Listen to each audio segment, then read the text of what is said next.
Artinya kemudian orang Israel beribadah kepada dewa-dewa lain. Seperti diceritakan dalam Hakim-Hakim 3 ayat yang ke-7. Silahkan dilihat. Ini cerita Hakim-Hakim.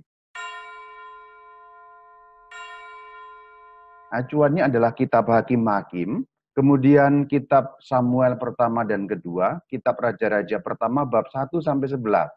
Nah, yang kita akan bicarakan itu zaman para hakim dan zaman para raja yang saya beri lingkaran itu.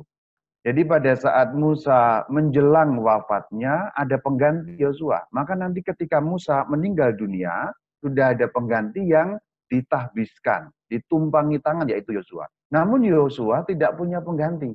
Nanti ini menjadi masalah pada saat berikutnya. Masalahnya seperti apa? Masalahnya akan terjadi seperti ini. Nah, kita lihat dulu bahwa ini adalah zaman para hakim. Setelah Yosua meninggal dunia, itu adalah zaman para hakim. Namun ada catatannya saudara-saudari. Kalau istilah menggunakan istilah Alkitab, itu ada istilah hakim, itu bukan berarti hakim seperti yang kita pikirkan zaman sekarang di pengadilan. Karena istilah hakim dalam Alkitab itu tidak persis menunjuk seperti istilah hakim di dalam pengadilan pada zaman sekarang. Tapi hakim itu juga berfungsi sebagai pemimpin, sekaligus juga yang memberi keadilan, sekaligus juga yang memberi keamanan. Jadi panglima perang, sekaligus pemimpin, sekaligus hakim. Jadi istilah hakim itu luas untuk perjanjian lama. Kita lihat, Hakim-Hakim 2 ayat 10. Bangkitlah sesudah mereka itu angkatan yang lain yang tidak mengenal Tuhan, ataupun perbuatan yang dilakukan bagi orang Israel. Jadi sebenarnya kitab Hakim-Hakim mulai dengan menceritakan bahwa angkatannya sudah berganti, generasi sudah berganti. Sehingga kata kunci di sini adalah tidak mengenal Tuhan, yang saya beri warna merah. Jadi pada zaman hakim-hakim, ada golongan-golongan orang yang tidak mengenal Tuhan. Dalam arti tidak mengalami bagaimana Tuhan berbuat kepada orang Israel, bahkan tidak mendengar bagaimana karya Tuhan yang hebat dan yang ajaib itu. Maka kata tidak mengenal Tuhan perlu digarisbawahi. Angkatan yang lain yang tidak mengenal Tuhan. Berarti pada zaman para hakim atau pasca Yosua, ada golongan generasi yang tidak mengenal Tuhan. Dalam arti macam-macam. Tidak mengenal Tuhan di situ juga dalam arti tidak menyembah Tuhan. Tidak beribadah kepada Tuhan. Jadi artinya itu tidak hanya sekedar tidak kenal, tapi tidak beribadah dan tidak menyembah kepada Tuhan. Lanjutannya, lalu orang Israel melakukan apa yang jahat di mata Tuhan. Dan mereka beribadah kepada Baal. Nah ini jelas. Tidak mengenal Tuhan juga berarti tidak menyembah Tuhan. Maka jelas dikatakan dalam ayat 11. Mereka, sebagian orang Israel tadi, yang lama-lama makin banyak, kemudian beribadah kepada para Baal. Baal itu dewa yang sangat umum bagi orang Kanaan. Ayat 12. Mereka mengikuti Allah lain, sesembahan yang lain, sehingga mereka menyakiti hati Tuhan. Demikianlah mereka meninggalkan Tuhan dan beribadah kepada Baal dan para Ashtoreth. Itu dewa-dewa Kanaan. Jadi rupanya kitab Hakim-Hakim dibuka dengan happy endingnya tadi seakan-akan dibatalkan. Atau happy endingnya yang sebelumnya zaman Yosua itu seakan-akan hilang begitu saja. Ayat 14. Maka bangkitlah murka Tuhan terhadap orang Israel. Ia menyerahkan mereka ke dalam tangan perampok dan menjual mereka kepada musuh di sekeliling mereka. Sehingga mereka tidak sanggup lagi menghadapi musuh mereka. Perhatian kita harus pada yang warna merah. Orang Israel tidak sanggup menghadapi musuh. Padahal ketika mereka setia kepada Tuhan, waktu dipimpin oleh Yosua, langsung aman semuanya, musuh-musuh menyingkir. Tapi ketika mereka berpaling dari hadapan Tuhan, menyembah sesembahan yang lain, ayat Alkitab memberi kita kesimpulan orang Israel tidak sanggup lagi menghadapi musuh mereka. Dan kemudian malah sangat terdesak.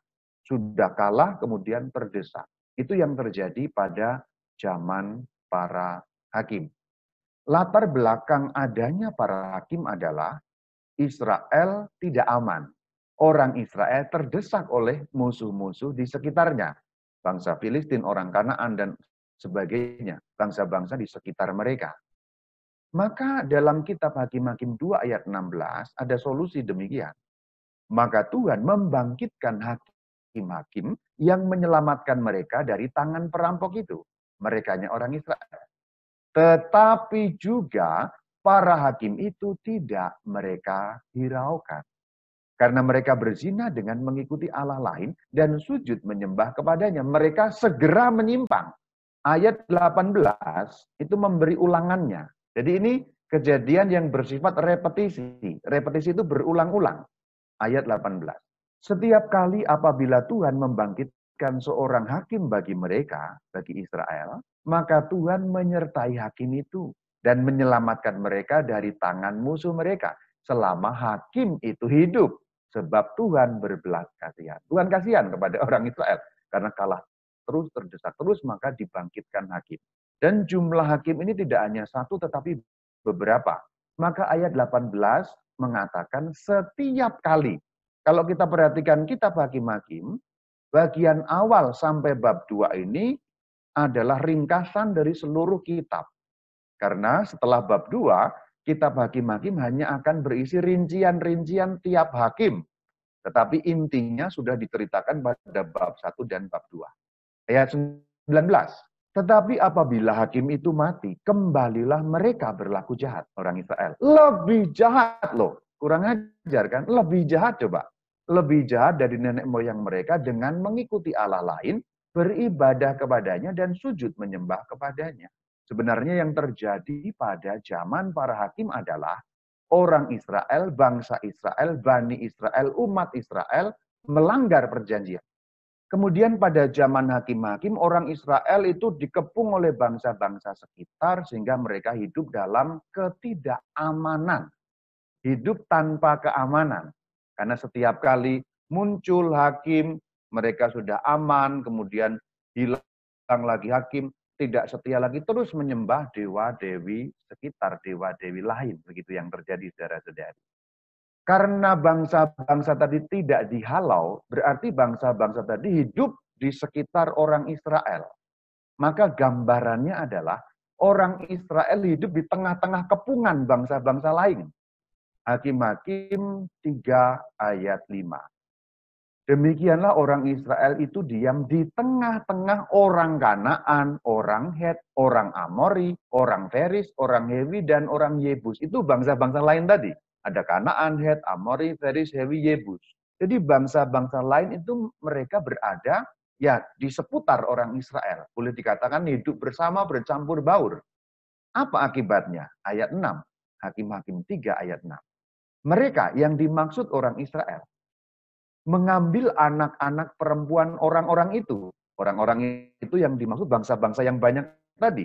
Menjadi istri mereka. Yang paling parah bukan soal menjadi istri mereka, tetapi bagian selanjutnya. Beribadah kepada Allah orang-orang itu. Artinya kemudian orang Israel beribadah kepada dewa-dewa lain. Seperti diceritakan dalam Hakim-Hakim 3 ayat yang ke-7. Silakan dilihat. Yang berbunyi, orang Israel melakukan apa yang jahat di mata Tuhan. Mereka melupakan Tuhan Allah mereka dan beribadah kepada para Baal dan para Asyerah. Maka kalau kita lihat cerita pada zaman hakim-hakim, sesungguhnya ada siklusnya, saudara-saudari. Siklus itu muter, cerita yang muter terus. Bagaimana muternya? Seperti ini muternya. Pertama, Israel kan setia. Pada zaman Yosua ini, happy ending. Yosua mati masih setia. Kemudian muncul generasi-generasi yang tidak mengenal Tuhan. Karena tidak mengenal Tuhan, apa yang terjadi? Israel berdosa. Karena mereka berdosa, mereka tertindas. Lalu apa selanjutnya? Mereka minta tolong kepada Tuhan. Setelah minta tolong, Tuhan mengutus hakim. Setelah Tuhan mengutus hakim, Israel terbebas. Jadi itu siklus kitab Hakim-Hakim. Kalau kita membaca kitab Hakim-Hakim, ceritanya hanya akan muter seperti itu saja. Bolak-balik, bolak-balik, bolak-balik, bolak-balik, seperti itu saja. Kalau dalam bahasa saya di Indramayu ini balik maning, balik maning. Ini cerita Hakim-Hakim.